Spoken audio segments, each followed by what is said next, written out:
402페이지 룻기 1장 6절로 10절.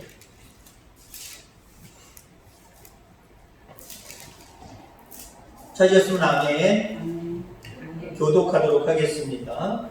그 여인이 모압 지방에서 여호와께서 자기 백성을 돌보시사 그들에게 양식을 주셨다함을 듣고 이에 두 며느리와 함께 일어나 모압 지방에서 돌아오려 하여 진짜 곳에서 나오고 두 며느리도 그와 함께하여 유다 땅으로 돌아오려고 길을 가다가 나오미가 두 며느리에게 이르되 너희는 각기 너희 어머니의 집으로 돌아가라. 너희가 죽은 자들과 나를 선대한 것 같이 여호와께서 너희를 선대하시기를 원하며 여호와께서 너희에게 허락하사 각기 남편의 집에서 위로를 받게 하시기를 원하노라 하고 그들에게 맞춤에 그들이 소리를 높여 계속 나오미에게 이르되 아니니이다. 우리는 어머니와 함께 어머니의 백성에게로 돌아가겠나이다 하는지라.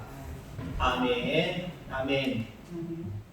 오늘도 하나님의 말씀이 여러분들을 위로하고 새 힘을 주며 여러분들 가운데 지키시고 강건케 하시는 역사가 있기를 주의 이름으로 소망합니다.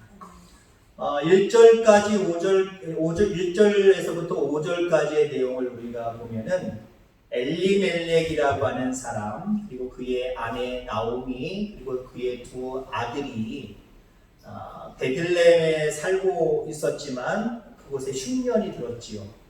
그러함에도 불구하고 그것을 고수해야 됐습니다. 거기서 하나님 앞에 기도하고 거기서 해결해야 됐습니다.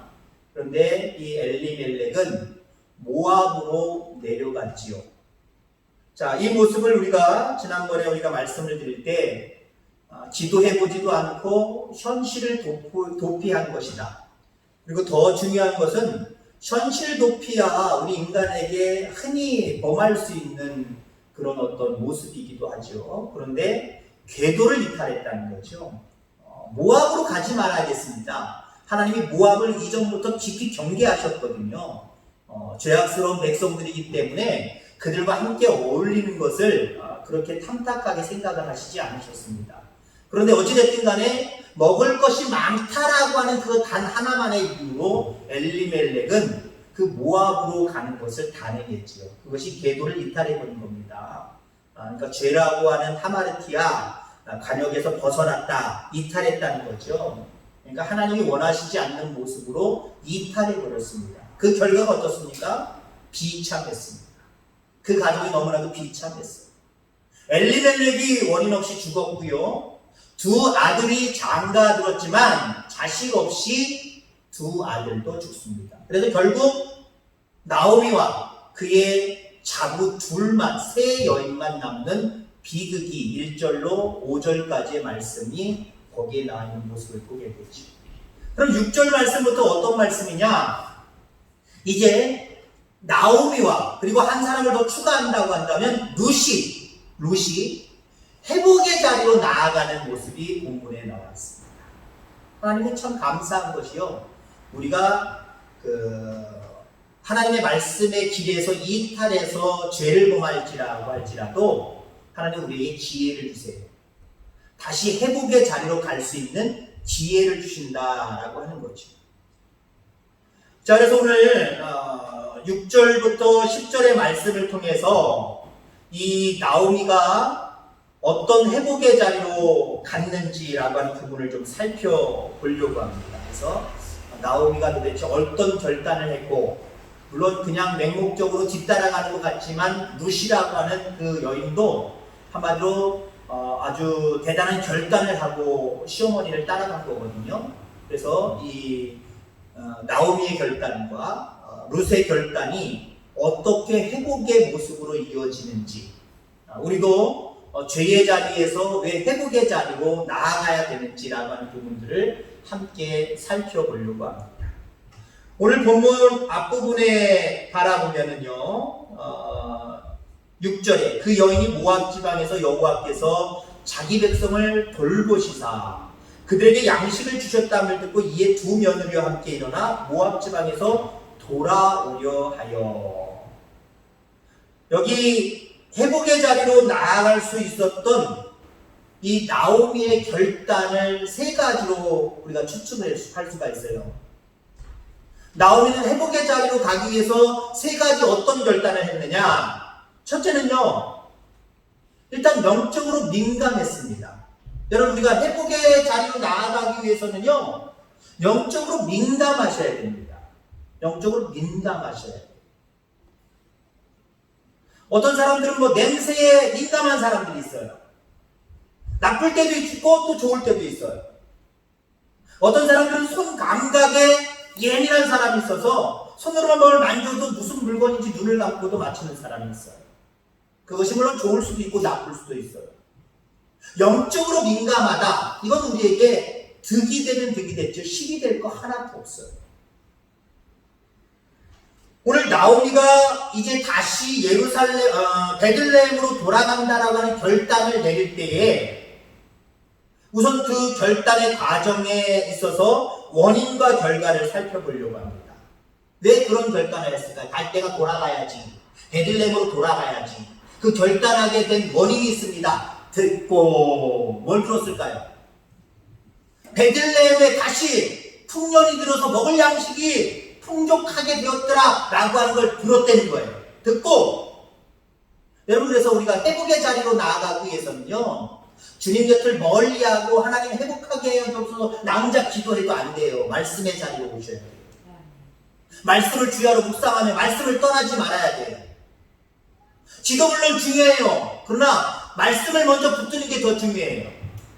말씀을 붙들고 기도하는 것과 그냥 지목적인 모습으로 기도하는 것과 너무 달라요. 응답의 역사가 달라요. 말씀이 늘 함께 가야 됩니다. 나오미는 들었어요. 듣고 돌아오려 그렇게 결단하게 되었다라고 이야기를 합니다. 그러면 나오미가 들었던 소식, 앞서서도 이야기했습니다만은 무슨 소식을 들었다는 거예요? 뭔 얘기를 들었다는 거예요? 말씀 그대로 읽어드리면 그 땅이 계속 흉년으로 고통하고 있는 것이 아닌 회복이 일어났다라고 하는 부분을 들었다는 거예요. 더 구체적으로 이야기하면 여호와께서 자기 백성을 돌보시자 그들에게 양식을 주셨다를 듣고, 자, 근데 여러분들 왜 나오미가 영적으로 민감한지 왜 우리가 알 수 있냐면요, 이 소식을 들었을 때 분명히 어떻게 들렸고 어떻게 들어야 되느냐면요, 우리 나왔더니 한 10년 정도 지나갔단 말이에요. 지금 상황이 10년 됐는데 베들레헴이 상이 좋아지게 됐대.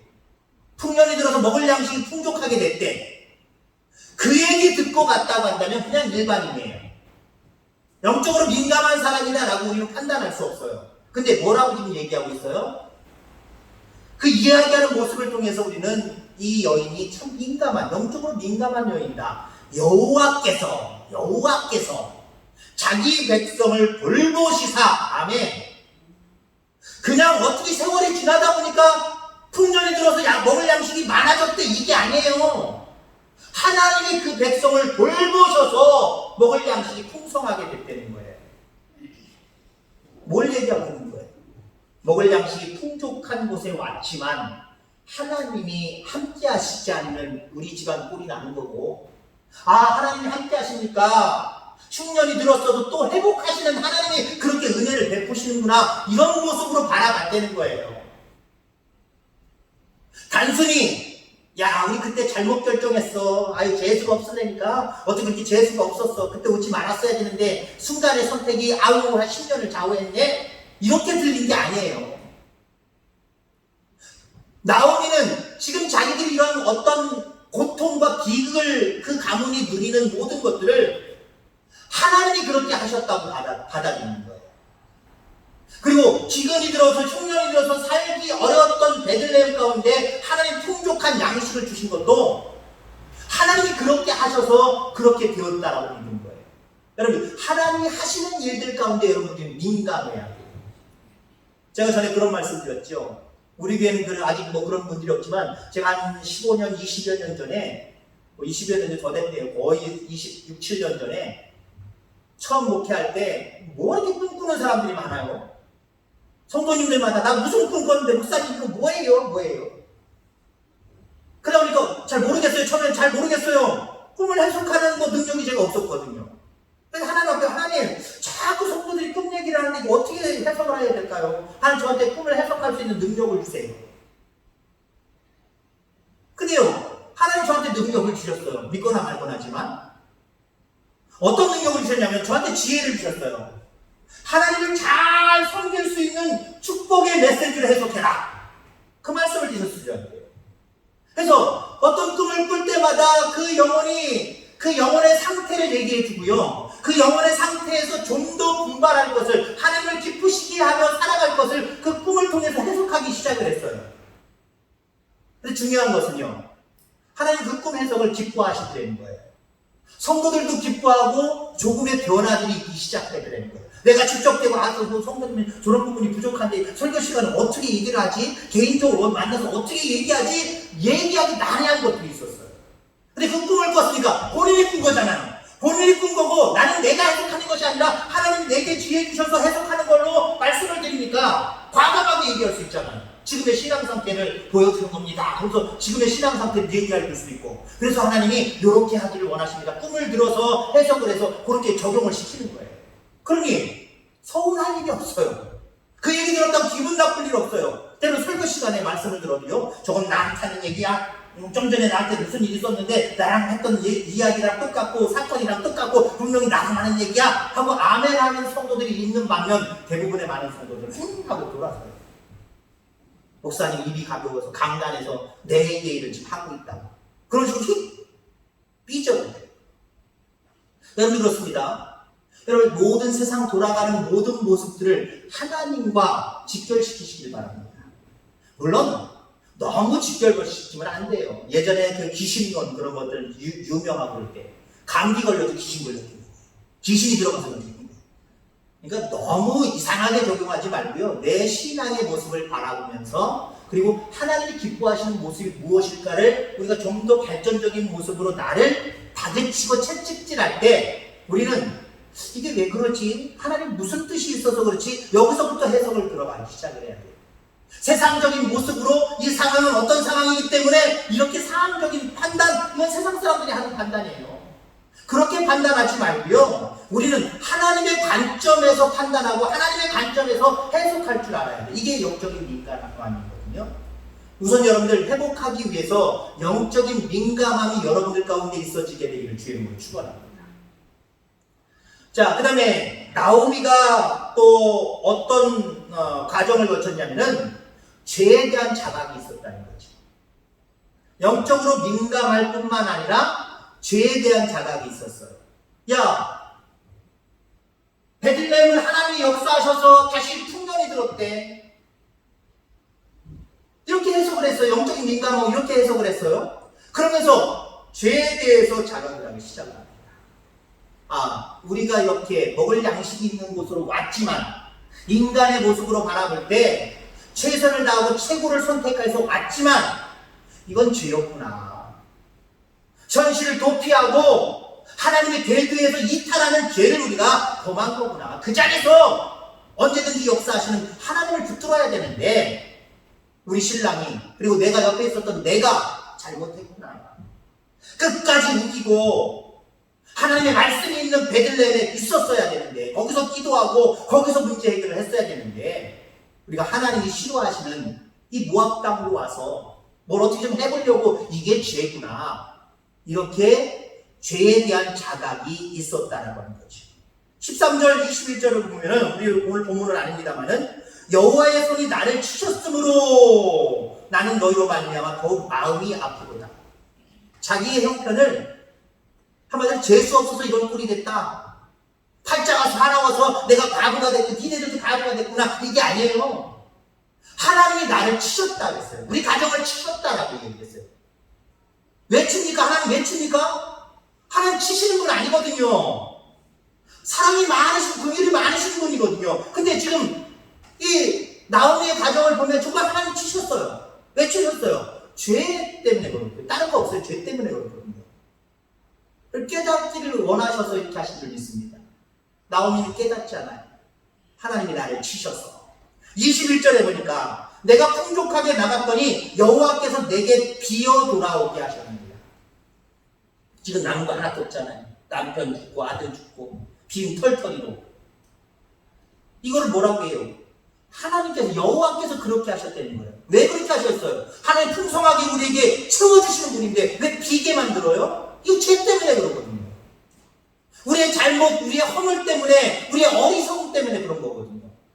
이걸 지금 깨닫고 있어요. 이거 중요한 겁니다. 여러분이 회복의 단계로 나아가기 위해서는요, 죄에 대해서 자각하셔야 돼요. 왜 그러지? 내가 하나님 앞에 이렇게 죄를 지어서 그렇구나. 부족한 모습이 있어서 그렇구나. 깨닫게 되는 역사가 저와 여러분들에게 있기를 주의 이름으로 축원합니다. 그 다음에 그 나오미의 결단 속에 무엇이 숨겨져 있냐면은 이렇게 자각한 것에 대한 발빠른 바로 결단이 있었다는 거죠. 6절은 듣고 돌아오려 하는 모습까지 나옵니다. 그리고 7절로 넘어가면 바로 실천에 옮겨버리죠. 죄에 대한 영적인 민감함에 따라서 죄에 대해서 자각을 하고 그것을 가지고 실천에 옮기는. 여러분, 우리가 흔히 얘기하는 회개가 이 세 단계에 거의 적용을 시킬 수가 있어요. 회개, 죄에 대해서 우리가 민감하게 예민하게 발견해내야 됩니다. 내가 이런 죄를 졌구나. 민감하게, 죄에 대한 민감함을 가지고 죄를 발견해야 돼요. 그리고 왜 이런 죄를 졌지? 다시는 이렇게 하지 말아야지. 죄에 대해서 판단하고 죄에 대해서 뭔가 실천적인 모습으로 뭔가 결단을 해야 돼요. 거기에 더불어 실천이 이루어져야 됩니다.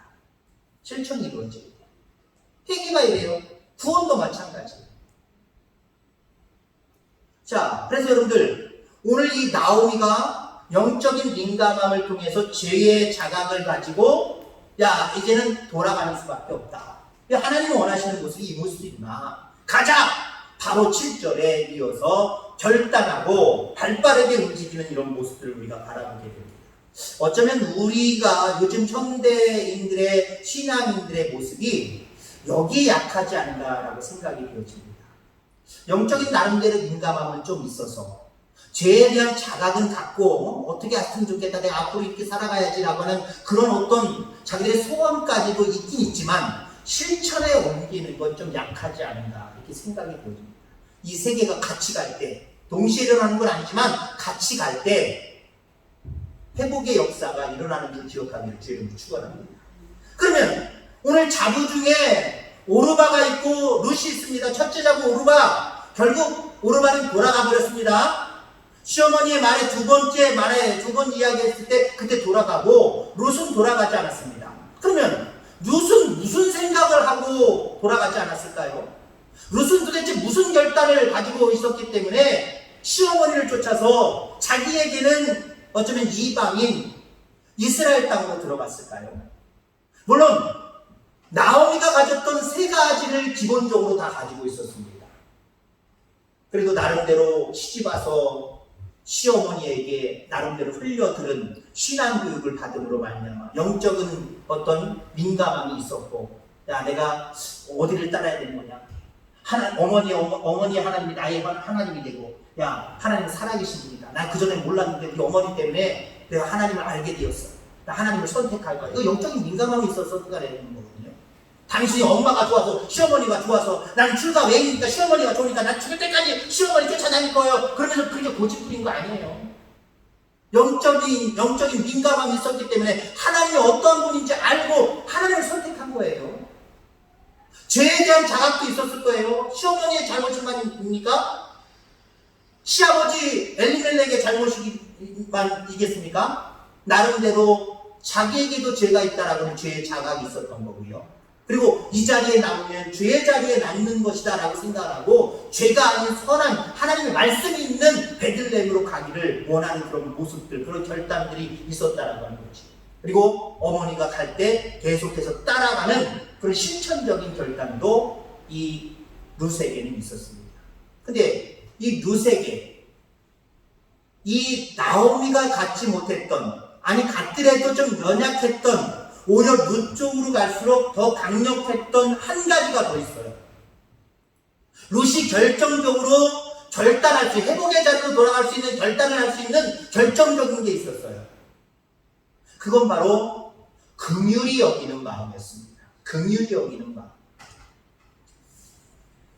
자, 우리가 흔히 8절 말씀에 보면은 두 며느리에게 나오미가 이야기합니다. 너희가 죽은 자들과 나를 선대한 것 같이 여호와께서 너희를 선대하시기를 원하며. 여기 선대라고 하는 말이 있습니다. 헤세드라는 말이에요. 긍휼이라고 하는 뜻입니다. 불쌍히 여기는 마음이다라고 이야기할 수 있어요. 그리고 이 헤세드는 사람의 관점에서 불쌍히 여기는 마음이 아니라 하나님의 마음을 대변하는 거예요. 하나님이 가지고 있는 불쌍히 여기는 마음, 긍휼히 여기는 마음을 이 룻이 가지고 있었다는 거예요. 그걸 지금 시어머니가 얘기하는 거예요. 죽은 이 시아버지나 너희들 남편이나 그리고 룻에게 이야기하면은 네 아주버니나 이들을 선대한 것, 그리고 나를 선대한 것 하나님이 잘하셔서 하나님도 너희를 선대하기를 원하신다. 근데 결론적으로 보면 오늘 본문 속에는 오르바도 같이 있습니다만은 결국 오르바는 돌아가 버려요. 여러분들, 하나님의 선대함, 하나님의 긍휼하심을 갖는 사람은요 끝까지 가는 거예요. 아멘. 끝까지 가는 거예요. 잠시 잠깐 불쌍히 여겼다가 쑥 사라지는 게 이게 긍휼히 여기는 마음, 했을 거 아니에요. 그냥 우리 인간의 마음속에 조금 불쌍히 여겨졌는데 시간 지나니까 별거 아닌 것 같아요. 별거 아닌 걸로 가버리는 거예요. 근데 룻의 마음은요 끝까지예요. 끝까지. 여러분들, 하나님의 선대하심, 하나님의 헤세드, 하나님의 긍휼하심은요 자기 자신보다 우리를 더 생각하시는 마음이에요. 결국 오르바는 시어머니의 두 번째 강건하는 말씀 가운데 그럼 저는 돌아가겠습니다. 그건 뭐예요? 상대방을 배려하는 긍휼히 여기는 마음 없어요. 물론 처음에 나설 때는 한편으로는 야 이거 내 팔자네. 그래, 출가 외인인데 시어머니 쫓아가야지. 아우 저 동석이 쫓아가는데 나도 쫓아가야지 했겠지요. 한편으로는 뭐 오르바에게도 긍휼히 여기는 마음이 있었을 거예요. 우리 시어머니 참 불쌍하다. 내가 모시고 살아야지 어떻게. 그런 불쌍히 여기는 마음이 있었을 거예요. 근데 계속된 권유에 의해서 오르바는 돌아가 버립니다. 하나님의 헤세드, 하나님의 긍휼히 여기는 마음은 없었어요. 근데 결론적으로 룻은 있었어요, 없었어요? 있었단 말이에요. 이게 회복하시는 하나님을 만나고 하나님을 체험하는 비결임을 기억하기를 주의 이름으로 축원합니다. 자, 이처럼 나오미도 마찬가지지만 룻은 하나 더 붙여 거기에 헤세드, 긍휼히 여기는 마음을 하나 더 가지고 있었다 그랬어요. 그래서 결단하는 데 있어서 정말 중요한 요소가 되었다라고 하는 말씀을 드렸습니다. 그러면 이렇게 살았던 나오미든지 더 구체적으로는 이렇게 성대했던 룻은 어떤 축복을 받았느냐? 두 가지 축복을 받았습니다. 첫째는 영적인 축복을 받았어요. 시어머니를 불쌍히 여겨서 안쓰러워서 그 시어머니와 동행했더니 헤세드의 마음을 계속해서 보여주었더니 나중에 하나님이 그녀에게 엄청난 일을 경험하게 하시죠. 그녀로 하여금 다윗이 나오게 하고요. 결국 예수 그리스도가 그녀의 가문을 통해서 나오게 되는 모습을 보게 됩니다. 보아스를 만나게 되고 보아스와의 둘 사이에서 그런 어떤 후손을 예수 그리스도의 족보를 잇는 놀라운 영적인 축복을 받았다는 거예요. 또 이렇게 헤세드의 마음을 보여줬던 이 룻에게 또 나오미에게 하나님은 어떤 축복을 주시느냐? 육적인 축복도 허락해 주셨습니다. 룻이 베들레헴에 정착하고 보아스를 만나게 되는데 생명의 은인과 같은 이 보아스는 룻에게 어쩌면 맹목에 가까울 정도로 쏟아 부어줍니다. 다른 예를 들자면 야, 저 여인이 누구냐? 저 여인이 나오미 엘리멜렉의 집안에 시집온 여인인데 여자저자 다 죽었는데 시어머니를 끝까지 쫓아와서 저렇게 시어머니를 봉양하고 섬기는 여인입니다. 이 얘기를 다 듣고 야, 바짝 쫓아 추수꾼들 바짝 쫓아오게 하고 듬성듬성 추수하지 말고 그냥 남기고 그 여인이 뒤에 쫓아올 때 남기고 가. 그렇게 이야기합니다. 먹을 양식이 끊어지지 않도록 하루 처음 나갔는데 풍족하게 걷어들일 정도로 사실 이 두 여인 과부들이 와가지고 먹고 살 일이 막막했었거든요. 근데 마치 감사한 것은 추수 때 와서 또 내 땅이 없으니까 남의 땅 뒷부분에서 몰래 이삭 죽기를 하는데 그것도 주인의 허락을 받아서 다른 사람들은 쫙 뒤쳐져서 완전히 추수가 끝나고 맞췄어 가져가도 돼 라고 하는 사인이 벌어질 때까지 저 뒤쪽에 있는데 이 여인은 추수하는 사람들 바로 뒤에 이어서 그냥 마음대로 추수해도 상관을 하지 않는 특권을 누렸단 말이에요. 그리고 그 이삭 줍는 사람들한테 무슨 점심을 줘요? 그 여인 그 룻에게도요 점심을 제공했어요. 먹을 양식을 제공했어요. 그것뿐만입니까? 고엘이라고 하는 제도 나중에 설명이 되겠습니다만은 이 보아스가 자기의 아내로 맞아들이잖아요. 그러니 여러분 물질적으로 궁핍하게 정말 불쌍하게 거의 평생을 살아야 될 이 두 여인이 얼마나 풍족하게 살았겠습니까? 그 당시 이 베들레헴에 보아스는 유력한 자라라고 이야기했습니다. 뭐 지식적으로도 그렇지만 물질적으로도 풍족한 자였습니다. 그러니 여러분들 그의 아내가 되었으니 부족함이 있었겠어요? 없었겠어요? 물질적으로 부족함이 있었겠어요? 없었습니다. 여러분들 그렇습니다. 우린 살다 보면 현실 도피 할 수 있어요. 때로는 그렇게 하면 안 되겠지만 궤도를 이탈할 수도 있어요. 그러나 영적인 민감함이 여러분 죽지 않기를 기회를 축원합니다. 영적인 민감함이요 늘 말씀 속에 살고 기도 속에 살고 찬송 속에 살면요 이 영적인 예민함은 무뎌지지 않아요. 날카로워져. 마치 숫돌에 칼을 갈고 낫을 갈면 날카로워지는 것처럼 여러분들 우리의 신앙의 그런 어떤 영적인 감각도요 하나님의 말씀에 찬양에 기도에 자꾸 나를 가시길 바랍니다. 예민해져요. 그럼 죄에 대해서 금방 자각이 되고요. 이러면 안 되겠다. 하나님 원하시는 모습 가운데 그렇게 살아갈 수가 있고요. 그 중에 우리가 가장 깊이 마음에 새겨야 될 하나님의 마음은요. 긍휼히 여기는 마음. 많은 영혼들 죽어가는 영혼들 바라볼 때마다 믿지 않는 영혼들 바라볼 때마다 그리고 내 옆에 있는 지체들을 바라볼 때마다 불쌍히 여기는 마음으로 기도하는 삶을 한번 살아보세요. 하나님이 여러분들 가운데 룻에게 그렸던 것처럼 영적인 축복, 육적인 축복 이 모든 것들을 주셔서 회복 정도가 아니라 엄청나게 큰 축복을 여러분들이 허락하실 거예요. 이 축복을 받아들일 수 있는 저와 여러분들 다 되기를 주의 이름으로 축원합니다. 하나님 아버지 감사합니다. 우리가 이 땅을 살아가면서 세상적인 관점으로 세상을 바라볼 때 하나님 저희들 현실을 도피할 때도 있고 때로는 연약하여서 하나님이여 저희들 계도를 이탈할 때도 있음을 저희들 깨닫습니다. 그만큼 연약한 존재들입니다. 하나님 그러나 그 연약함을 이겨내기 위해서 날마다 말씀 앞에 서게 하시고 하나님 피값으로 사신 교회 위에 하나님 늘 교회에 와서 이곳에서 예배하며 이곳에서 찬송하며 이곳에서 기도하는 삶을 살아갈 때에 우리 영적인 감각이 살아있게 하시고 또 하나님 죄에 대해서 날마다 깨달아 알게 하여 주시고 하나님이 기뻐하시는 것이 무엇인지 특별히 아버지 많은 영혼들을 사랑하고 긍휼히 여기는 마음으로 살아가는 우리 모두가 되게 하여 주셔서 날마다 회복시켜 주실 뿐만 아니라 풍성하게 채워주시는 영육간의 놀라운 복을 누리는 우리 모두가 되게 하여 주옵소서. 돌아가는 발걸음입니다. 함께 하시고 오늘도 하나님 편안한 신이 되게 하시고 하나님 우리의 모든 생활 중에 우리의 육체를 날마다 강건하게 하시며 하나님이여 축복하셔서 하나님의 모든 질병까지도 하나님 이겨내게 하시고 날마다 주의 은혜 가운데 풍성하게 설 수 있는 우리 모두가 되게 하여 주옵소서. 감사합니다. 거룩하신 예수님의 이름으로 기도하옵나이다. 아멘.